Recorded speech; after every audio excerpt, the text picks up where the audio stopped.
People are always asking about all of the work I've gotten done. Not that type of work. They always ask, Kim, how do you do so much? Kim, how do you keep going? Kim, are they really real?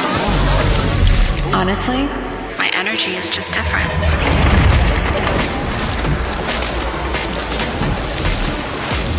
Kim, what's your secret? No secret, just an update. Update, formulated by a team of leading experts, none of whom are me. Did you know that people used to crash in the middle of the day? Wild. I thought someone should do something about it. Kim, why you? I wasn't aware that there was an alternative.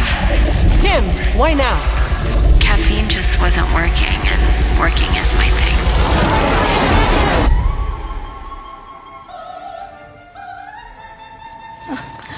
When she said, get your ass up and work, this is not what I pictured. She actually said to get your Did she even ever pass the bar? No. I didn't pass the bar. I raised it.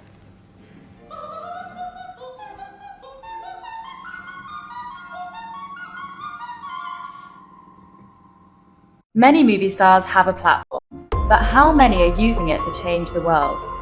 Nomzamo Mbatha is doing just that. She has captivated audiences for years, but she refuses to let her impact end there. As a UNHCR Goodwill Ambassador, she has tirelessly advocated for the rights and dignity of displaced African communities on a global stage. In 2025 alone, she was named a Time 100 Next honoree and recognized as a World Economic Forum Young Global Leader.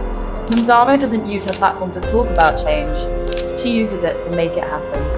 Through the Nomzamo Lighthouse Foundation, she has built libraries in underserved communities, funded more than 120 graduates, supported 70 women-owned businesses, and provided more than 8,000 young learners with school uniforms and supplies. For her, the story doesn't end when the camera stops rolling, because storytelling isn't just about who gets to speak, it's about who gets to be seen. This November, in Cape Town, Nomzamo will join us as a councillor at the One Young World Summit 2026, because her voice is exactly what the next generation of global leaders needs in the room. Nomzamo, we cannot wait to welcome you to the stage.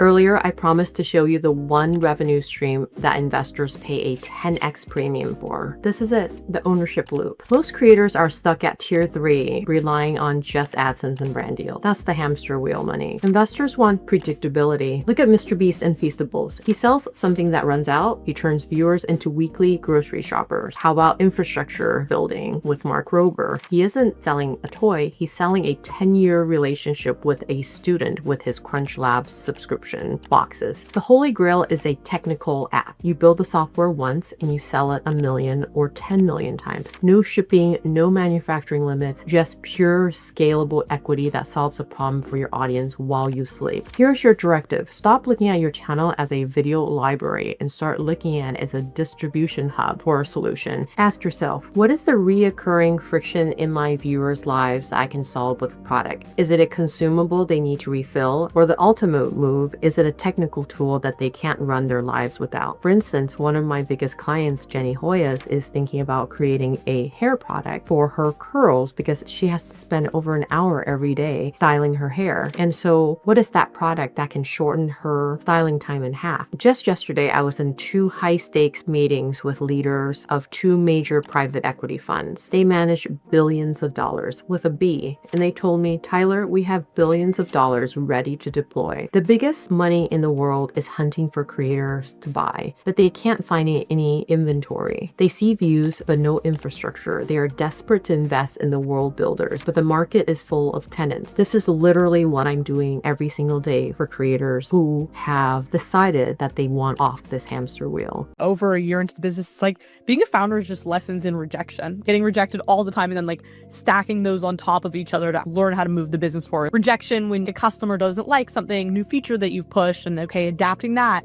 It's rejection if someone doesn't want to finance you and you're putting out your entire pitch out there because it feels like you're putting out your heart, but it's about like actually instead of being like, wow, that was a negative experience, actually taking that and be like, well, where did we mess up in our pitch? What did we miss? What are we not thinking about? People are craving community. I follow and connect people that I genuinely am interested in their story and I want to connect with them. And I think one way that brands can get better connected with Gen Z, talk to Gen Z. So I love seeing organizations where they have those behind the scenes of a day in the life of a junior level employee at their company or entry level. It kind of like breaks that entry to see, okay, like I can actually see myself. When brands incorporate more of their entry level and junior level talent, it gets people excited.